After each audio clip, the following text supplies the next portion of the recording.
Straight ahead, more than 60 people came out to celebrate their beliefs and traditions at this year's Heritage Day event. Next, visitors can find historic artifacts and pictures featuring women in Zeta Phi Beta Sorority Incorporated who have strong roots in Columbus. Plus, a Fort Valley woman is missing. She has ties to the East Alabama area. On your side, this is News 3 Night Watch. Good evening and thank you for joining us. I'm Shakira Speaks. Well, 2 people are dead after a shooting in Notasulga. Macon County Sheriff Andre Brunson confirms 2 people have been killed in what appears to be a domestic dispute shooting in Notasulga near the Auburn Bank along Highway 14. News 3 is working to confirm more information. Auburn police are searching for a suspect involved in a shooting that left 1 person injured. The shooting occurred just off campus at the Evergreen Apartments on South College Street. Authorities say the suspect and the victim know each other. The shooting happened as a result of an ongoing dispute. The suspect fled on foot with a handgun. He is described as a black male in a black hoodie, dreads, and in his 20s. Police are asking that you avoid the area and call 911 with any information. And Fort Valley Police Department is looking for a missing woman. Here's another picture of her. Her name is Anitra Gunn, and she's 23 years old. She's from Fort Valley, but she has ties in the East Alabama area. She's been missing since February 14th around 11:30 in the morning. She was last seen in the Chestnut Hills Road area in Fort Valley. Police say they found her car, but she was nowhere near it. She's 5'7" and 165 pounds with black hair and brown eyes. If you see her or have any information, please call the Fort Valley Police Department. Well, this story and our last 2 stories were both sent out via our news app. You can download our app on the Google Play Store or the Apple Store and make sure to turn on the push alerts. Members of the First African Baptist Church held a special ceremony this afternoon celebrating culture and diversity during Black History Month. More than 60 people came out to celebrate their beliefs and traditions at this year's Heritage Day event. Spoken word, uplifting hymns, and praise dancing performances were the many highlights in the ceremony.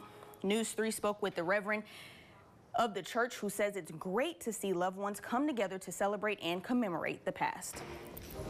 We celebrate the richness of our heritage as the oldest, most historic African-American church fellowship in the city. All of those events focusing on honoring the past but serving the present age. Green says 2020 marks 180 years the church has been in the community.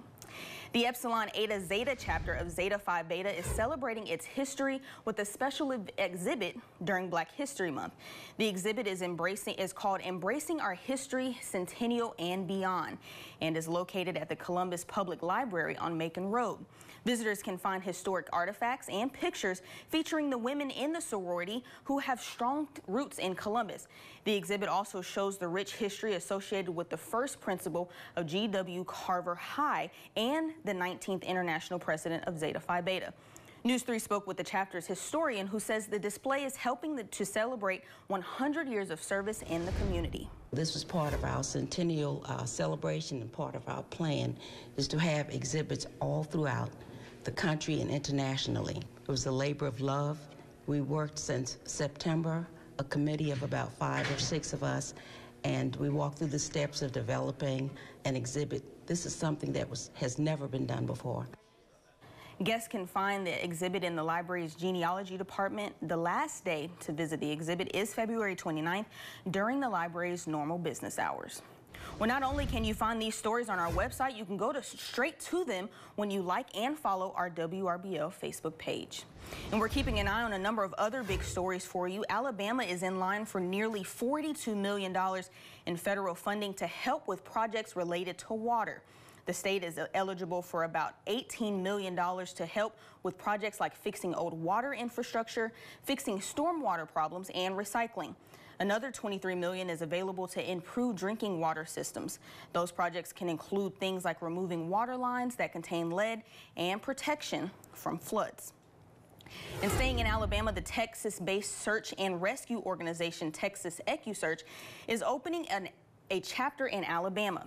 The group helped search for 19-year-old Anaya Blanchard when she was missing in October 2019. Blanchard was last seen leaving a gas station and was found 1 month later in Macon, Alabama, in a heavily wooded area. The group's chapter will open in Winfield in the northwest part of the state. Alabama State Representative Robert Aderhold released a statement on the group coming to the state saying, quote, EcuSearch has already done great work here in Alabama, but now their help and support for families of missing people will be so much closer, end quote. An American cruise ship passengers arrived at Tokyo's Haneda Airport on Sunday after being quarantined on the Diamond Princess cruise ship because of the coronavirus outbreak. About 380 Americans on the ship will be flown to Travis Air Force Base in California, with some continuing to Lackland Air Force Base in Texas. After arriving in the U.S., all of the passengers will need to go through another 14 days of quarantine, meaning they will have been under quarantine for a total of nearly 4 weeks.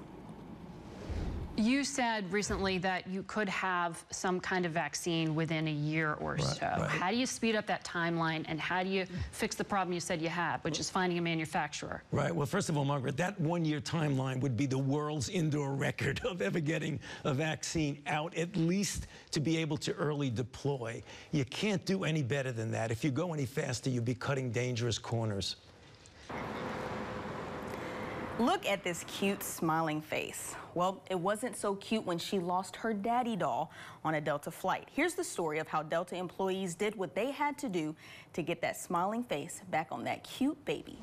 Story where you can check out all the videos, our big local stories of the day in our video center. Just click on it on WRBL.com.